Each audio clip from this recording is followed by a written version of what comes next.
Hi welcome back to my vlog. So ಇದು ಅಮೇರಿಕಾದ 250th independence day celebration. So ಲೇಟಾಗಿ post ಮಾಡ್ತಾ ಇದ್ದೀನಿ ಅಷ್ಟೇ. I'm doing vlog on your recommendation and Madhu's recommendation. Asa, do you want to be in my vlog? Yeah. Say hi, guys. We are almost there. You have a YouTube channel? Yeah, I have a YouTube channel really? as well as Instagram. She's really a big influencer. Oh, Oh my She god. has what do you brand mean big? deals. Yeah. She has brand deals and all. Samin is my manager, social media manager. I'm trying to be. Say Josh. Hi. Very high.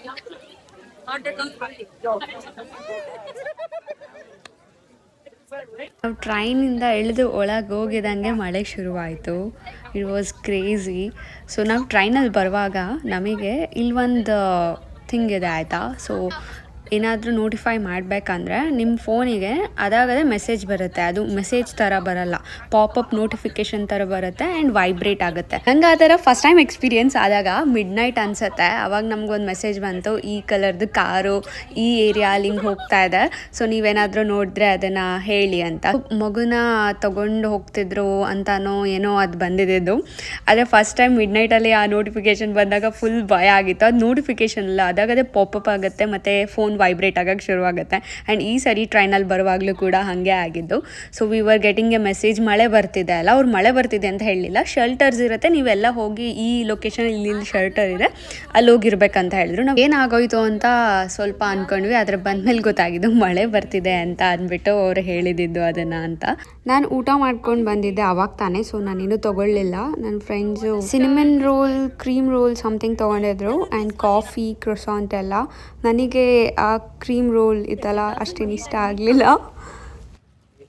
ನಾ ಏನು ಹೇಳಿಲ್ಲ ಮಧು. You're very sharp, Prakriti. I know I'm Raz. See, Waiting two for cameras you. waiting for you to sit on that duck. You go. If you are. No, it's you. You have to do that. No, You have been told. no. You have to do that. This is a landmark piece. If it breaks, they will definitely throw me away. Then you will be in restaurant, please. ಈ ಡಕ್ದು image ಇದೆಯಲ್ಲ, ಇದನ್ನು ಬ್ರಾನ್ಸಲ್ಲೇನೋ ಮಾಡಿರೋದು ಅನಿಸುತ್ತೆ. 1940ಲೇನೋ ಒಂದು book ಇತ್ತಂತೆ, it's a make way for ducklings ಅಂತ, ಡಕ್ಸ್ಗೆ ದಾರಿ ಮಾಡಿಕೊಡಿ ಅಂತ. ಇಲ್ಲಿ ಮದರ್ಸ್ ಡೇ ದಿನ ಅಥವಾ ಚಿಲ್ಡ್ರನ್ಸ್ ಡೇ ದಿನ ಏನೋ ಮಕ್ಕಳೆಲ್ಲನೂ ಕೂಡ ಡಕ್ಸ್ ಆಗಿ ಡ್ರೆಸ್ ಮಾಡ್ಕೊಂಡೆಲ್ಲ ಬಂದು ಅಲ್ಲಿ ಮಾರ್ಚ್ ಮಾಡ್ತಾರಂತೆ. ಅಷ್ಟೇ ಅಲ್ಲದೆ ಸ್ಪೆಷಲ್ ಅಕೇಶನ್ಸಲ್ಲಿ ಆ ಡಕ್ಸಿಗೆ ಡ್ರೆಸ್ ಮಾಡಿರ್ತಾರೆ. ಸೊ ವಿ ವರ್ ಎಕ್ಸ್ಪೆಕ್ಟಿಂಗ್ ಆ ಡಕ್ಸಿಗೆಲ್ಲ US ಫ್ಲ್ಯಾಗ್ ಹಾಕಿರ್ಬೋದು, ಏನಾದರೂ ಮಾಡಿರ್ಬೋದು ಅಂತ ಅಂದ್ಕೊಂಡ್ವಿ. ಸೊ ಒಂದೊಂದು ಅಕೇಶನ್ನಿಗೆ ಒಂದೊಂಥರ ಅದಕ್ಕೆ ಬಟ್ಟೆ ಹಾಕ್ತಾರೆ ಡಕ್ಸಿಗೆ. ಮತ್ತು ಇದು ಇರೋದು ಬಾಸ್ಟನ್ ಪಬ್ಲಿಕ್ ಗಾರ್ಡನ್ ಅಂತ ಇದೆ, ತುಂಬ ಮ್ಯಾಸಿವ್ ಆಗಿದೆ, ದೊಡ್ಡದಾಗಿ ಅಲ್ಲಿರೋದು. ಆ್ಯಂಡ್ ಅದ್ರದ್ದು ಇನ್ನೊಂದು ಭಾಗಕ್ಕೆ ನಾವು ಇವಾಗ ಹೋಗ್ತಾ ಇರೋದು. ಅಲ್ಲಿಗೆ ಹೋಗಬೇಕು ಅಂದರೆ ಸೆಕ್ಯೂರಿಟಿ ಚೆಕ್ ಇದೆ, ಅದಕ್ಕೆ ಇಷ್ಟುದ್ದ ಲೈನ್ ಇದೆ. ಎಷ್ಟು ಲೈನ್ ಇತ್ತಂದರೆ ಅಷ್ಟಿತ್ತು. ಈ ಬ್ಲೂ ಕಲರ್ ಕಾರ್ಸ್ ನೋಡ್ತಿದ್ದಾರಲ್ಲ, ಇದೆಲ್ಲ ಪೊಲೀಸ್ ಕಾರ್ಸು. ತುಂಬ ಸೇಫ್ಟಿ ಮೆಷರ್ಮೆಂಟ್ಸ್ ಚೆನ್ನಾಗಿ ತೊಗೊಂಡಿದ್ರು, ಎಲ್ಲಿ ನೋಡಿದ್ರು ನಿಮಗೆ ಅವ್ರು ಇರ್ತಿದ್ರು. ಸೊ ನಾವು ಲೈನಲ್ಲಿ ನಿಂತ್ಕೊಂಡು ಅಷ್ಟು ದೂರ ಬಂದ ಮೇಲೆ ಆಲ್ಮೋಸ್ಟ್ ಅರ್ಧ ಗಂಟೆ ಮುಕ್ಕಾಲು ಗಂಟೆ ನಿಂತಿದ್ದೀವಿ ಅನಿಸುತ್ತೆ.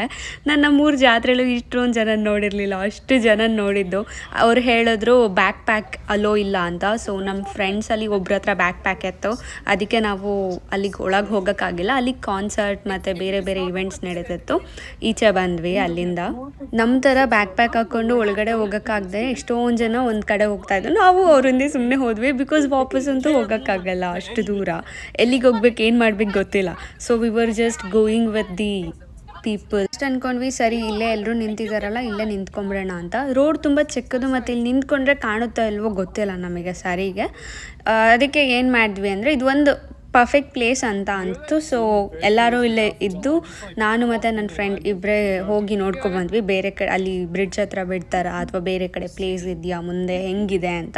ಬಿಕಾಸ್ ನಮಗೆ ಫೈರ್ ವರ್ಕ್ಸ್ ಇದ್ದಿದ್ದು 9:15ಗೋ 9:30ಗೋ, ಅವರು ಎಕ್ಸ್ಟೆಂಡ್ ಮಾಡಿದ್ರು 10ಗೋ 10:15ಗೋ ಆಗಿದ್ದು ಅದು. ಸೊ ಇನ್ನೂ ಟೈಮ್ ಇತ್ತಲ್ಲ ಅಂತ ಹೋಗಿದ್ವಿ. ಆವಾಗ ನಮಗೆ ಗೊತ್ತಾಯಿತು ಹೈವೇ ಇದು ಆಯಿತಾ, ಹೈವೇ ಫುಲ್ಲು ಕ್ಲೋಸ್ ಮಾಡಿಬಿಟ್ಟಿದ್ದಾರೆ, ಯಾವ ಗಾಡಿನೂ ಓಡಾಡಲ್ಲ. ಅಲ್ಲಿ ನಿಂತ್ಕೊಂಡು ನೋಡಿದ್ರೆ ಚೆನ್ನಾಗಿರುತ್ತೆ ಅಂತ ಅನಿಸ್ತು. ಸೊ ಅಲ್ಲಿಗೆ ಬಂದ್ವಿ. Will make to the fireworks. Just, I'm manifesting for this moment. What about you, Samin? doesn't matter. It doesn't matter. All it You're matters- least interested in it. No, no, no. All it matters is roaming around with friends, and we are Like doing this? it. This is an adventure. It's not the destination. It's the journey. Okay, fine. Full ಮೋಡ ನೋಡಿದ್ರೆ ಮಳೆ ಬರೋ ವಾತಾವರಣ ಥರ ಆಯಿತು. Highway ಅಲ್ಲಿ ಎಲ್ಲರೂ ಕೂಡ ಕೆಳಗಡೆ ಹಾಗೆ ಕೂತ್ಕೊಂಡ್ಬಿಟ್ಟಿದ್ದಾರೆ, ಬ್ಲ್ಯಾಂಕೆಟ್ಸ್ ಹಾಕ್ಕೊಂಡು ಕೂತಿದ್ದಾರೆ. ಆಮೇಲೆ ನಾವೆಲ್ಲಿ ಕೂತಿದ್ವಿ ಗೊತ್ತಾ, ಇಲ್ಲಿ ಒಂದು ಗ್ರಿಲ್ ಥರ ಇತ್ತು, ಅಲ್ಲಿ ಕೂತಿದ್ವಿ. ಆಮೇಲೆ ಫೈರ್ ವರ್ಕ್ಸ್ ಶುರುವಾದಮೇಲೆ ನಿಂತ್ಕೊಳ್ಳೋಣ ಅಂತ ಅಂದ್ಬಿಟ್ಟು ಅಂದ್ಕೊಂಡ್ವಿ. ನಾನು ಇಂಡಿಯಾಲೂ ಕೂಡ ಈ ಥರ ಕ್ರೇಜಿಯಾಗಿ ಎಲ್ಲೂ ಹೋಗಿಲ್ಲ, ಏನೂ ಮಾಡಿಲ್ಲ. ಜನ ಇದ್ದರೆ ಮನೇಲೇ ಇರ್ತಿದ್ದೆ. ಇವಾಗ ಇಲ್ಲಿ ಈ ದೇಶದ ಇಂಡಿಪೆಂಡೆನ್ಸ್ ಡೇ ಸೆಲೆಬ್ರೇಟ್ ಮಾಡೋದಕ್ಕೆ ಈ ಥರ ಸರ್ಕಸ್ ಎಲ್ಲ ಮಾಡಿಕೊಂಡು ಅದು ಪಟಾಕಿ ನೋಡೋಕ್ಕೆ ಹಿಂಗೆ ಹೋಗ್ತಾ ಇದ್ದೀವಿ ಅಂದರೆ ನನಗೇನೆ ಕ್ರೇಜಿ ಅಂತ ಫೀಲ್ ಆಗುತ್ತೆ. ನಾನು ಅಷ್ಟೇ ಅಲ್ದಲೆ ಇಲ್ಲಿ ನೋಡಿ ಎಲ್ಲ ಗೀಸು ಕೂಡ ವೇಟ್ ಮಾಡ್ತಾ ಇದೆ, ಬರ್ಡ್ಸ್ ನೀರೊಳಗೆ ಕೂತ್ಕೊಂಡು. ಇಲ್ಲಿಗೆ ಬಂದಮೇಲಂತೂ ನಾನು ತುಂಬ ಪ್ರಾಣಿಗಳನ್ನ ನೋಡಿರೋದಂದರೆ ಅಳಿಲು ಮತ್ತು ಮೊಲ. ಹೆಂಗೆ ಓಡಾಡುತ್ತೆ ಅಂದರೆ ನಮ್ಮ ಊರಲ್ಲಿ ಈ ನಾಯಿಗಳು ಬೆಕ್ಕುಗಳು ಓಡಾಡುತ್ತಲ್ಲ, ಹಾಗೆ ಮೊಲಗಳು ಸಿಗ್ತಾ ಇರತ್ತೆ, ಅಳಿಲು ಅಂತೂ ಸಿಗ್ತಾನೆ ಇರುತ್ತೆ. ನನ್ನಲ್ಲಿ ಇಷ್ಟೊಂದು ಪೇಷನ್ಸ್ ಇದೆ ಅಂತ ನನಗೂ ಗೊತ್ತಿರಲಿಲ್ಲ. ಎಷ್ಟೊತ್ತವರೆಗೂ ಕಾಯಿದ್ವಿ ಅಂದರೆ ಯಪ್ಪ ಅನಿಸ್ತು. ಫುಲ್ ಲಕ್ಕಿ ಅಂದರೆ ಈ ಬಿಲ್ಡಿಂಗಲ್ಲಿದ್ದಾರಲ್ಲ ಇವ್ರು ಎಷ್ಟು ಲಕ್ಕಿ ಇರ್ಬೋದಲ್ವಾ ಅಂತ ನಾವಿಲ್ಲಿ ಕುತ್ಕೊಂಡು ಅನ್ಕೊತಾ ಇದ್ವಿ. ಅವರೆಲ್ಲ ಬಾಲ್ಕನಿಯಲ್ಲಿ ನಿಂತ್ಕೊಂಡೇ ನೋಡ್ಬೋದು ಅಂತ. ಅಲ್ಲಿ ಕೂತಿರೋರು ಪಾಪ ನಾವು ರೋಡಲ್ಲಿ ಇರ್ತೀವಲ್ಲ ನಮ್ಮನ್ನ ನೋಡಿ ಅವ್ರೇನೋ ಅನ್ಕೊತಿದ್ರು ಅನಿಸುತ್ತೆ. Madhusri, how are you feeling about standing here? ಕನ್ನಡದಲ್ಲಿ ಹೇಳ ಹೇಳಿ. ಸುಮ್ನೆ ನನಗೆ ಯಾರಿಗಾರು ಕೇಳಿಸ್ಕೊಂಡು ಪ್ರಾಬ್ಲಮ್ ಮಾಡಕ್ಕಿಲ್ಲ. ಬಟ್ ಸಾಕಾಗೋಗಿದೆ. ಯಾವಾಗ ಶುರು ಆಗುತ್ತೋ ಯಾವಾಗ ಮುಗಿಯುತ್ತೋ ಅನ್ನೋ ಫೀಲ್ ಬರ್ತಿದೆ. Because I think it's been more than hours and hours and hours that we're here and we're waiting and waiting and waiting. ಇವಾಗ ಮುಗ್ದೋದ್ರೆ ಸಾಕಾಗಿದೆ. Where is Mohan? ಓ ಇದೇ ಇವ್ರದ್ದು ಹಾಡು ಅನ್ಸುತ್ತೆ. ಬರ್ತಾವ ಅವಾಗಿಂದ ಹಾಡ್ತಾ ಇದ್ದಾರೆ ಯಾವ್ದು ಯಾವ ಹಾಡು ಅಂತ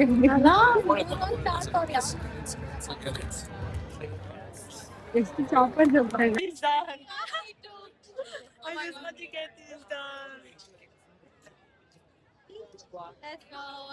ಬಜಿತಿ ಪಾಪನ ನಿಮ್ ಮುಖದಲ್ಲಿ ಲೈಟ್ ಆದ್ರೂ ಬರ್ತಾ ಇಲ್ಲ. ಕತ್ಲಲ್ಲಿ ಇದೀವಿ ನಾನು ಅಂತ ತೋರಿಸ್ತಾ ಇರೋದು. Just like our life. Life's so good there. We ended up being in the same place. ಎಷ್ಟು ಅವರ್ಸ್ ಆಯ್ತು ಕಾಯ್ದು? ನೋಡಿಲ್ಲ. Home at what 5:36. ಹಾ 5:30ಗೆ ಬಂದಿದ್ದು, ಇವಾಗ 10:30 ಆದ್ರೂ ಇನ್ನು 10:30 ಆಯ್ತಾ? 10 ಗಂಟೆ. 10 ಗಂಟೆ ಆದ್ರೂ ಶುರು ಆಗಿಲ್ಲ. We spent 4-5 hours just to get the place. Yeah, we did. And now we got the place and we are waiting for the fireworks. Where is the place? This is Delay the an place. hour. This is the place. Where there is not even It was raining and it was crowded. Yeah. Yeah, And bridge was blocked. yeah, Security did not allow the backpack. yeah. Such a journey. Yeah. that spot. Finally drone show ಶುರು ಆಯಿತು. ನೋಡೋಕೆ ಇಷ್ಟು ಚೆನ್ನಾಗಿತ್ತಂದರೆ it looks like ಎಲ್ಲ stars ಬಂದು coordinate ಮಾಡಿ ಅದು form ಮಾಡ್ತಾಯಿದೆ ಒಂದು ಶೇಪ್ನ ಅಂತ ಅನಿಸ್ತಾಯಿತ್ತು. ಆ್ಯಂಡ್ ಜೊತೆಗೆ ಎಷ್ಟು ಚಾಪರ್ಸ್ ಹೋಗ್ತಾಯಿತ್ತು ಅಂದರೆ ಮೇಲ್ಗಡೆ ಲೈಕ್ ಸ್ಕೈಯಲ್ಲಿ ಎಷ್ಟೊಂದು ಹೋಗ್ತಾಯಿತ್ತು. ಆ್ಯಂಡ್ ಎಷ್ಟೊಂದು ಟಿ ವೀಸು ಎಲ್ಲ ಶೂಟ್ ಮಾಡ್ತಾರಲ್ಲ ಮೇಲಿಂದ, ಸೊ ಅದಕ್ಕೆ ಚಾಪರ್ಸ್ ಎಲ್ಲನೂ ಓಡಾಡ್ತಾಯಿತ್ತು, ಕರೆಕ್ಷನ್ ಹಾರಾಡ್ತಾಯಿತ್ತು. ಇದು ಏನಂತ ನನಗೂ ಕೂಡ ಗೊತ್ತಾಗಲಿಲ್ಲ. ಏನಂತ ಗೊತ್ತಾದರೆ ನಿಮಗೆ ಕಮೆಂಟ್ ಮಾಡಿ. ಆದರೆ ಇದಿದೆಯಲ್ಲ ಇದು ಟಾಲ್ ಶಿಪ್ ಅಂತಾರೆ. ಸೊ ಬೇರೆ ಬೇರೆ ದೇಶಗಳಿಂದ ಈವನ್ US ಅಲ್ಲೂ ಕೂಡ ದೊಡ್ಡ ಉದ್ದಕ್ಕೆ ಇರತ್ತೆ ಶಿಪ್ಸು, ಅದೆಲ್ಲನೂ ಬರುತ್ತೆ ಬಾಸ್ಟನಿಗೆ ಅಥವಾ ಬೇರೆ ಬೇರೆ ಇದಕ್ಕೆ. ಈ ಸರಿ ಇಂಡಿಯಾಯಿಂದ ಸುದರ್ಶಿನಿ ಬಂದಿದೆ. ನಾ ಹೋಗಿ ನೋಡ್ಕೊಂಬಂದೆ ಆಯಿತಾ, ಅದನ್ನು ತೋರಿಸ್ತೀನಿ. It was next level. ನಮ್ಮ ಫ್ಲ್ಯಾಗ್ನ ಅಷ್ಟು ದೊಡ್ಡದಾಗಿ ಹಾರಾಡೋದು ನೋಡ್ತಿದ್ರೆ ಆ ಬೋಟಲ್ಲಿ ಇಂಡಿಯಾಯಿಂದ ಅಷ್ಟು ದೂರದಿಂದ ಬಂದಿದೆ. So it's a different story. ಇನ್ನೊಂದು ವಿಡಿಯೋ ಅಲ್ಲೇ ಹೇಳ್ತೀನಿ. ಫುಲ್ 30 ಮಿನಿಟ್ಸ್ದು ಫೈರ್ ವರ್ಕ್ಸ್ದು ವಿಡಿಯೋ ಮಾಡೋಕ್ಕಾಗಿಲ್ಲ. ಜಸ್ಟ್ ಫ್ಯೂ ಬೆಟ್ಸ್ನ ನಾನು ಆ್ಯಡ್ ಮಾಡಿದ್ದೀನಿ ಇದರಲ್ಲಿ. ಬೇಕಾ ನೋಡಬೇಕಂದ್ರೆ 2x ಅಲ್ಲಿ ನೋಡಿ, ಓಕೆನಾ. ನಾನು ರಿಯಲಾಗಿ ಏನು ನೋಡಿದೆ ಅಲ್ವಾ, ಅದಕ್ಕೆ ಈ ವಿಡಿಯೋ ಜಸ್ಟಿಸೇ ಮಾಡ್ತಾ ಇಲ್ಲ. ತುಂಬ ಚೆನ್ನಾಗಿತ್ತು. ಇಲ್ಲಿಗೆ ಬಂದಮೇಲೆ ಫೈರ್ ವರ್ಕ್ಸ್ ಅನ್ನೋದು ಬಿಗ್ ಥಿಂಗ್ ಅಂತ ನನಗೂ ಅನಿಸುತ್ತೆ. ನಾನಿರೋ ಸ್ಟೇಟಲ್ಲಿ ನೀವು ಪಟಾಕಿ ಹೊಡೆಯೋಂಗಿಲ್ಲ, ಯಾವುದೇ ಥರ ಪಟಾಕಿನೂ ಕೂಡ. ಯಾವುದಾದ್ರೂ ಇವೆಂಟ್ಸಲ್ಲಿ ಈ ಥರ ಫೈರ್ ವರ್ಕ್ಸ್ ನಡೀತಿದ್ರೆ ಎಲ್ಲರೂ ಕೂಡ ಸೇರ್ಕೊತಾರೆ. ಆಮೇಲೆ ಅಮೇರಿಕನ್ಸಿಗೆ ಇದು ತುಂಬ ದೊಡ್ಡ ವಿಷಯ ಫೈರ್ ವರ್ಕ್ಸ್ ನೋಡೋದು. ಇಂಡಿಯಾಲಿರುವಾಗ ಪಟಾಕಿ ಏನು ಯಾರು ಎಲ್ಲಿ ಬೇಕಾದರೂ ಹೊಡಿಬೋದಿತ್ತು. ಯಾರಾದರೂ ವಿನ್ ಆದರೆ, ಬರ್ಡೇ ಆದರೆ ಎಲ್ಲದಕ್ಕೂ ಕೂಡ ಹೊಡಿತಿದ್ರು. ಬಟ್ ಇಲ್ಲಿ ಹಾಗಿಲ್ಲ. ಆಮೇಲೆ ಇಲ್ಲಿ ಫೈರ್ ವರ್ಕ್ಸ್ ಶೋ ಅಂತಲೇ ತುಂಬ ದೊಡ್ಡ ಇದು ಕ್ರೇಜ್ ಇದೆ. ಈವನ್ ಡಿಸ್ನಿಲ್ಯಾಂಡಿಗೆ ಹೋದಾಗಲೂ ಕೂಡ ಅಲ್ಲಿನೂ ಆಲ್ಮೋಸ್ಟ್ 30 ಮಿನಿಟ್ಸ್ವರೆಗೂ ಫೈರ್ ವರ್ಕ್ಸ್ ಆಯಿತು. ಅದು ನೋಡೋದೇ ಏನೋ ಒಂಥರ ಖುಷಿ ಅನಿಸುತ್ತೆ. ಸೊ ನಾವು ಹೊಸ ಜಾಗಕ್ಕೆ ಹೋದಾಗ, ಹೊಸ ಜನಗಳನ್ನ ಮೀಟ್ ಮಾಡಿದಾಗ ಅವ್ರ ಕಲ್ಚರ್ ಅಥವಾ ಅವ್ರು ಹೆಂಗೆ ಯೋಚನೆ ಮಾಡ್ತಾರೆ, ಅದೆಲ್ಲ ಥಿಂಗ್ಸ್ ಹೆಂಗೆ ನಡೆಯುತ್ತೆ ಬೇರೆ ದೇಶದಲ್ಲಿ ಅನ್ನೋದು ಸ್ವಲ್ಪ ಕ್ಯೂರಿಯಸ್ ಅನಿಸುತ್ತೆ. ಕೆಲವೊಂದು ವಿಷಯಗಳು ಸ್ಟಾರ್ಟಿಂಗಲ್ಲಿ ನಮ್ಗೆ ಅರ್ಥ ಆಗಲಿಲ್ಲ ಅಂದರು, ಇದ್ಯಾಕೆ ಇಷ್ಟೊಂದು ರಿಯಾಕ್ಟ್ ಮಾಡ್ತಾ ಇದ್ದಾರಲ್ಲ, ಹಿಂಗೆ ಯಾಕೆ ಮಾಡ್ತಿದ್ದಾರೆ ಅಂತ. ಸ್ವಲ್ಪ ವರ್ಷಗಳು ಅಥವಾ ತಿಂಗಳುಗಳು ಇದ್ದಾಗ ನಮಗೆ ಗೊತ್ತಾಗುತ್ತೆ ಏನಕ್ಕೆ ಹಂಗೆ ಮಾಡ್ತಾರೆ ಅಂತ.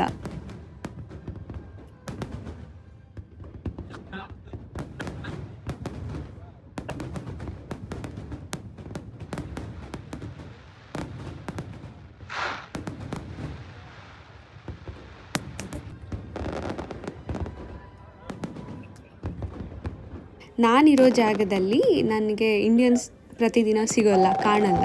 ಆದರೆ ಇವತ್ತಂತೂ ಎಷ್ಟು ಇಂಡಿಯನ್ಸ್ನ ನೋಡಿದೆ ಅಂದರೆ ತುಂಬ ಜನ ನೋಡಿದೆ. ಆ್ಯಕ್ಚುಲಿ ಒಂದು ಆಕ್ವರ್ಡ್ ಮೂಮೆಂಟ್ ಏನಾಯ್ತು ಅಂದರೆ, ಐ ವಾಸ್ ವಾಕಿಂಗ್ ಡೌನ್, ನನ್ನ ಫ್ರೆಂಡ್ಸ್ ಮಿಸ್ ಆದರು, ಅವ್ರನ್ನ ಹುಡುಕ್ತಿದ್ದೆ. ಅವಾಗ ನನ್ನ ಪಕ್ಕದಲ್ಲಿ ಇಬ್ಬರು ಹುಡುಗಿಯರು ಕನ್ನಡದಲ್ಲಿ ಮಾತಾಡ್ತಿದ್ರು. ಒಂದು ಮೂವಿ ಇದೆ ಗೊತ್ತಾ, ರಚಿತಾರಾಮ್ ದರ್ಶನ್ನ ಕೇಳ್ತಾರೆ ಅಲ್ಲ, ನೀವು ಕನ್ನಡದವರಾ ಅಂತ ಎಷ್ಟೊಂದು ಸರಿ. ಆ ಥರ ಅನಿಸ್ತು. ನಾನು ಹೋಗಿ ನೀವು ಕನ್ನಡದವರಾ ಅಂತ ಮಾತಾಡಿದೆ. We just spoke for 1 minute ಅಷ್ಟೇ. ಎಲ್ಲಿ ಅವರು ಏನು ಹೆಸರು ಅಂತ ನಂಗೆ ಹೆಸರು ಕೂಡ ನೆನಪಿಲ್ಲ. ಬಟ್ ಆಫ್ಟರ್ ದಟ್ ಸೆಕೆಂಡ್ ನಾನು ರಿಗ್ರೆಟ್ ಮಾಡಿದೆ, ನಾನು ಯಾಕೆ ಸಡನ್ನಾಗಿ ಹೋಗಿ ಹಂಗೆ ಮಾತಾಡಿಸ್ದೆ ಅಂತ. ಬಿಕಾಸ್ ಇಲ್ಲಿ ಯಾರನ್ನೂ ಅಷ್ಟು ಈಸಿಯಾಗಿ ಮಾತಾಡ್ಸಲ್ಲ. ಏನು ಅಂದ್ಕೊಂಡ್ರು ಅವರು ಅಂತ ನಂಗೆ ಸಿಕ್ಕಾಪಟ್ಟೆ ಅನಿಸ್ತಾ ಇತ್ತು. And I don't know how I became so extrovert. I was not like this before. But ನೀವು ಯಾವಾಗ ಕನ್ನಡದಲ್ಲಿ ನೋಡ್ತೀರಾ ಕಂಟ್ರೋಲ್ ಮಾಡೋಕ್ಕಾಗಲ್ಲ, ಹೋಗಿ ಮಾತಾಡ್ಸ್ಬೇಕನ್ಸುತ್ತೆ. ಲಕ್ಕಿ ಎನಫ್ ಅವ್ರು ನನಗೆ ಕನ್ನಡದಲ್ಲೇ ರಿಪ್ಲೈ ಮಾಡಿದ್ರು. ಎಷ್ಟೊಂದು ಜನ ನಾನು ಮೀಟ್ ಮಾಡಿದ್ದೀನಿ, ಅವ್ರು ಕನ್ನಡದಲ್ಲೇ ವಾಪಸ್ ಮಾತಾಡಲ್ಲ, ಇಂಗ್ಲೀಷಲ್ಲಿ ಮಾತಾಡ್ತಿರ್ತಾರೆ. ನಾವು ಇದೇ ರೋಡಲ್ಲಿ ಹೋದರೆ ಎಷ್ಟೊತ್ತಾದರೂ ಹೋಗಲ್ಲ ಅಂತ ಗೊತ್ತಾಯಿತು. ಸೊ ಅದಕ್ಕೇ ಪಕ್ಕದ ರೋಡಿಗೆ ಹೋಗಬೇಕಿತ್ತು. ಈ ಥರ ಇದ್ರೊಳಗಿಂದ ಬಂದ್ವಿ ನಾವು. ಆ್ಯಂಡ್ ಎಷ್ಟೇ ಜನ ಇದ್ರೂ ಕೂಡ ಇದೇ ಏನಾದರೂ ನಮ್ಮೂರಲ್ಲಿ ಆಗಿದ್ದಿದ್ರೆ ಎಷ್ಟೊಂದು ನಾವು ಕಸ ನೋಡ್ತಿದ್ವಿ ಅಲ್ವಾ. ಇಲ್ಲಿ ಅಷ್ಟೊಂದು ನಾನು ನೋಡೇ ಇಲ್ಲ ಅಂದರೆ ತಪ್ಪಾಗತ್ತೆ. ಇಲ್ಲಿ ನಾನು ನೋಡಿದೆ. ನಂಗೆ ತುಂಬ ಇಷ್ಟ ಆಗಿದ್ದಂದರೆ ಇಲ್ಲಿ ಎಲ್ಲರೂ ಕೂಡ ರೆಸ್ಪಾನ್ಸಿಬಲ್ ಆಗಿರ್ತಾರೆ ಆ್ಯಸ್ ಎ ಇಂಡಿವಿಜುವಲ್ ಪರ್ಸನ್. ಅವರು ಸಿಟಿಸನ್ ಆಗಿರಲಿ, ಇಮಿಗ್ರೆಂಟ್ ಆಗಿರಲಿ, ಯಾರು ಎಲ್ಲಂದ್ರಲ್ಲಿ ಎಸೆಯೋದಿಲ್ಲ. ನಾವು ಸ್ವಲ್ಪ ಅದನ್ನು ಕಲ್ತ್ಕೊಂಡ್ರೆ ತುಂಬ ಚೆನ್ನಾಗಿರುತ್ತೆ ಅನಿಸುತ್ತೆ. ನಮ್ಮ ದೇಶ ಕೂಡ. ನಂಗೆ ಗೊತ್ತು ಕೆಲವೊಬ್ರು ಕೇಳ್ತಾರೆ, ಇಂಡಿಯಾಲ್ಲಿ ನೀನು ಹಿಂಗೆಲ್ಲ ಎಸೆತಿರ್ಲಿಲ್ವಾ, ಅಲ್ಲಿಗೆ ಹೋಗ್ಬಿಟ್ಟು ಇವಾಗ ಮಾತಾಡ್ತಿದ್ಯಾ ಅಂತ. ಸೊ ನಾನು ಯಾವತ್ತೂ ಏನೂ ಎಸೆತಿರ್ಲಿಲ್ಲ. ನಾನು ಏನೇ ತಂದರೂ ಕೂಡ ಚಿಪ್ಸ್ ಆಗಲಿ ಅಥವಾ ಏನೇ ಕವರ್ಸ್ನ ನನ್ನ ಬ್ಯಾಗಲ್ಲಿ ಇಟ್ಕೊಂಡು ಮನೆಗೆ ಬಂದೇ ಎಸೆತಿದ್ದೆ. ಸೊ ಅದು ನಂಗೆ ನಮ್ಮಮ್ಮ ಕಲಿಸಿದ್ದು. ಅದನ್ನು ನಾವೆಲ್ಲರೂ ಫಾಲೋ ಮಾಡ್ತೀವಿ ಆ್ಯಸ್ ಅ ಫ್ಯಾಮಿಲಿ. ಆ ಥರ ಇಂಡಿವಿಜುವಲಿ ನಾವು ರೆಸ್ಪಾನ್ಸಿಬಲ್ ಆಗಿದ್ದರೆ ನಮಗೆ ತುಂಬ ಕ್ಲೀನಾಗಿರೋ ಎನ್ವಿರಾನ್ಮೆಂಟ್ ಇರುತ್ತೆ. We can't just blame the government for everything. we should also owe something Allah as a responsible citizen. In that way I really appreciate how Gen Z mindset are working back in home. Okay, finally train ಬಂತು and fortunately ನಂಗೆ seat ಸಿಕ್ತು. ಸಾಕಾಗ್ಬಿಟ್ಟಿದ್ದು ಇವತ್ತು. ನಾವು ದಿನ ಬೆಳಗ್ಗೆನ ಏನಾದರೂ ಒಂದು bad thing ಆದರೆ ಇಡೀ ದಿನ ಹಾಗೆ ಇರುತ್ತೆ ಅಂತ ನಮಗೆ ಕೇಳಿರ್ತೀವಿ, ನಾವು ಹಂಗೆ ಅಂದ್ಕೊತೀವಲ್ಲ. So I learn this today. ಬೆಳಗ್ಗೆಯಿಂದ ಒಂದಾದ್ಮೇಲೆ ಒಂದು ಆಗ್ತೀವಿ. When I thought nothing can go wrong ನಾವು ಅಂತ, ಟ್ರೈನು ಬ್ರೇಕ್ ಡೌನ್ ಆಗಿ ಇನ್ನೊಂದು ಟ್ರೈನ್ ಬರೋದಕ್ಕೆ ವೆಯ್ಟ್ ಮಾಡಬೇಕಾಯ್ತು. ಅಯ್ಯೋ ಒಂದು ಬ್ಯಾಡ್ ಥಿಂಗ್ ಆಯಿತು, ಮತ್ತು ಇನ್ನೇನಾಗ್ಬೋದು ಅಂತ ಆಗಿರೋದ್ರ ಬಗ್ಗೆ ಯೋಚನೆ ಮಾಡಿದ್ರೆ we invite more negative thoughts. ಅದೇ ನಾವು ಇವಾಗ ಇದು ಒಂದು ಆಯಿತು, ಇನ್ನು ಮುಂದಕ್ಕೆ ಇವತ್ತಿನ ದಿನ ಚೆನ್ನಾಗಿರುತ್ತೆ ಅಂತ ಪಾಸಿಟಿವ್ ಥಿಂಗ್ಸ್ನ ನೋಡಿದ್ರೆ ಅದು ಇನ್ವೈಟ್ ಮಾಡ್ತೀವಿ ಅನ್ಸುತ್ತೆ. ಇದೊಂದೇ ಪಿಜ್ಜಾ ಅಂಗಡಿ ಓಪನ್ ಇದ್ದಿದ್ದು. ಇಲ್ಲಿ ಪಿಜ್ಜಾ ತೊಗೊಂಡು ಮನೆಗೆ ಹೋದ್ವಿ. ಬಾಯ್.